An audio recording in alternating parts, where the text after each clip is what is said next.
Dubai नाम सुनते ही दिमाग में ऊंची ऊंची इमारतें, शानदार शॉपिंग मॉल्स और आदमी के बनाए हुए आइलैंड्स की तस्वीर आ जाती है। ये एक ऐसी जगह है जहां ऐशो आराम और खर्चा बहुत है, अमीर और मशहूर लोगों के लिए एक खेल का मैदान। लेकिन दुबई का एक ग्लोबल मेट्रोपोलिस बनने का सफर अभी हाल ही का है। कुछ दशक पहले ही ये रेगिस्तानी शहर एक साधारण सा मछली पकड़ने और मोती निकालने वाला गांव था। दुबई का ये बदलाव वाकई कमाल का है। ये इंसानों के जज्बे, दूरदृष्टि और आर्थिक मौकों की ताकत का सबूत है। दुबई की कहानी बहुत ही प्रेरणादायक है।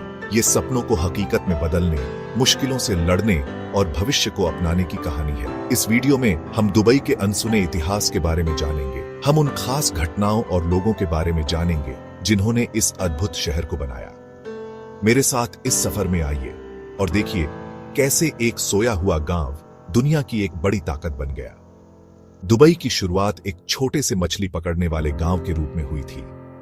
यहाँ के लोग मुख्य रूप से मछली पकड़ने और मोती निकालने का काम करते थे, लेकिन समय के साथ इस शहर ने अपनी किस्मत बदलने का फैसला किया।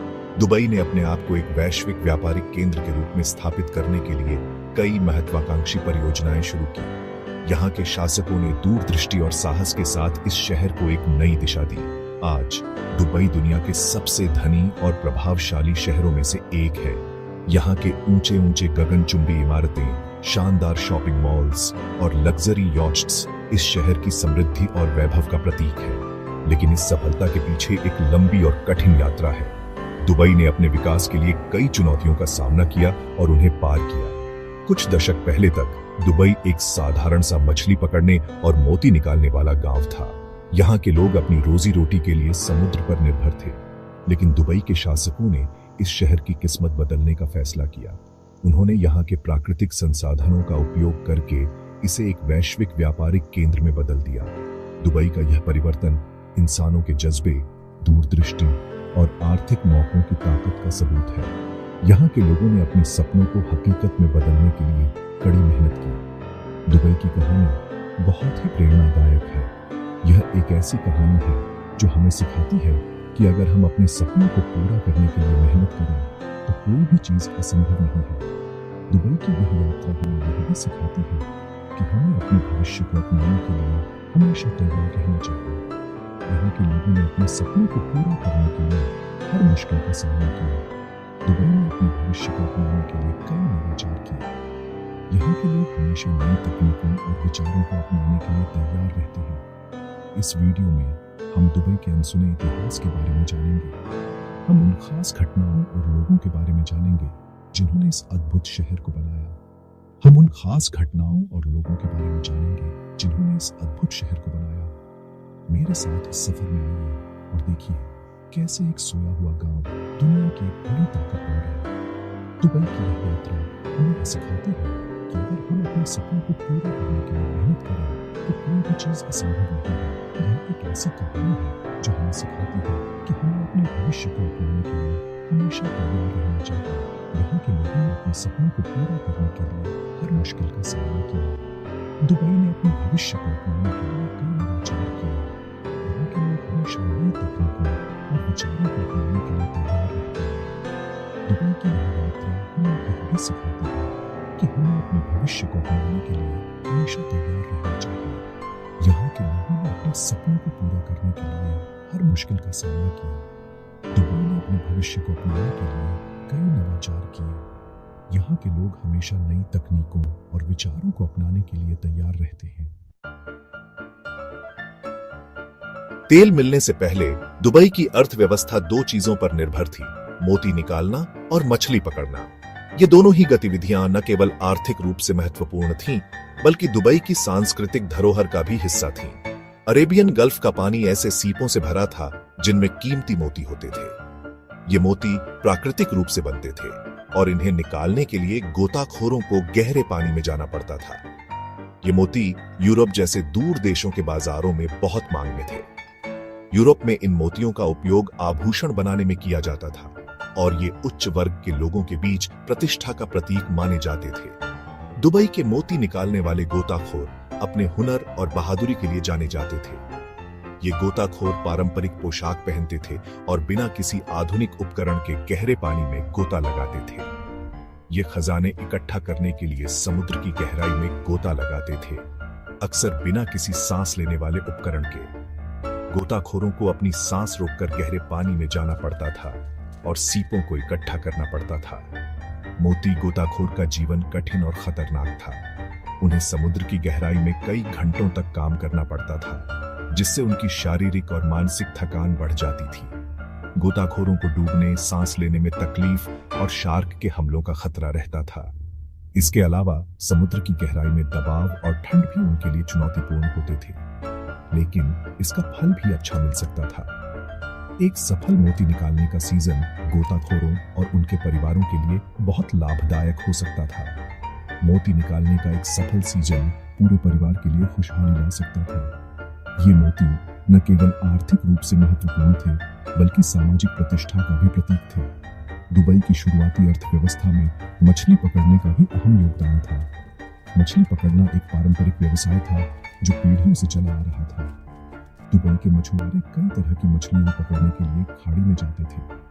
ये मछलियां न केवल स्थानीय बाजारों में बेची जाती थी, बल्कि पड़ोसी इलाकों में भी व्यापार की जाती थी। वो जो मछलियां पकड़ते थे, वे न केवल स्थानीय लोगों को खाना खिलाती थी, बल्कि पड़ोसी इलाकों के साथ व्यापार भी करती थी। मछली पकड़ने का व्यवसाय दुबई की अर्थव्यवस्था का एक महत्वपूर्ण हिस्सा था। शुरुआती दुबई में जीवन सादा था, लेकिन चुनौतीपूर्ण भी। लोग साधारण घरों में रहते थे और कठिन परिस्थितियों में काम करते थे। कठोर रेगिस्तानी जलवायु और सीमित संसाधनों का मतलब था कि दुबई के लोगों को जुगाड़ू और मजबूत होना पड़ता था। उन्हें अपने जीवन को बेहतर बनाने के लिए हर संभव प्रयास करना पड़ता था। पीढ़ियों से चली आ रही ये खूबियां आने वाले वर्षों में उनके बहुत काम आई। दुबई के लोग अपने पारंपरिक कौशल और सामुदायिक सहयोग के माध्यम से कठिनाइयों का सामना करते रहे और अपने भविष्य को बेहतर बनाने के लिए निरंतर प्रयास करते रहे। दुबई का इतिहास अल मखतूम परिवार से जुड़ा हुआ है। यह परिवार दुबई के विकास और उसकी पहचान के निर्माण में एक महत्वपूर्ण भूमिका निभाता आया है।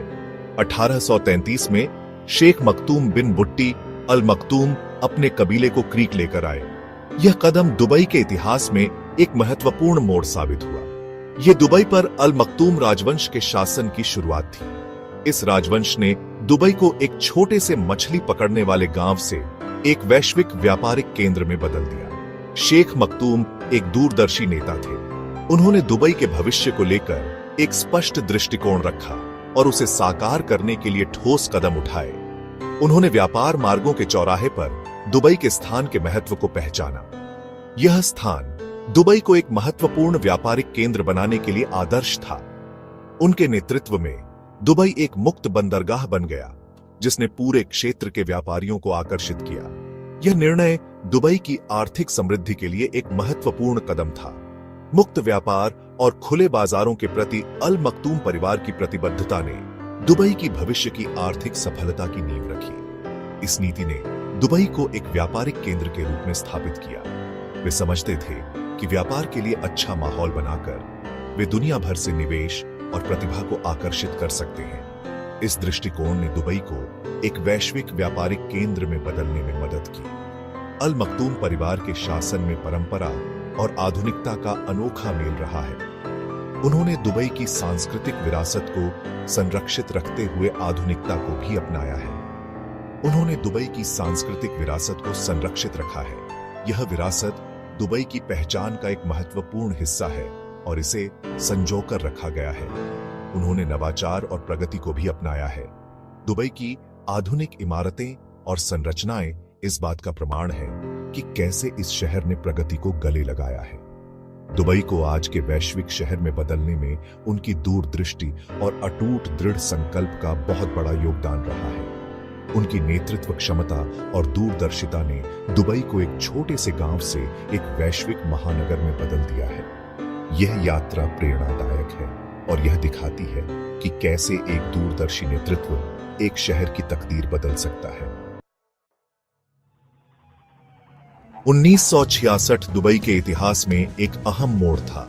इसी साल दुबई के तट पर फतेह तेल क्षेत्र में तेल मिला था। इस खोज ने शहर की किस्मत हमेशा के लिए बदल दी।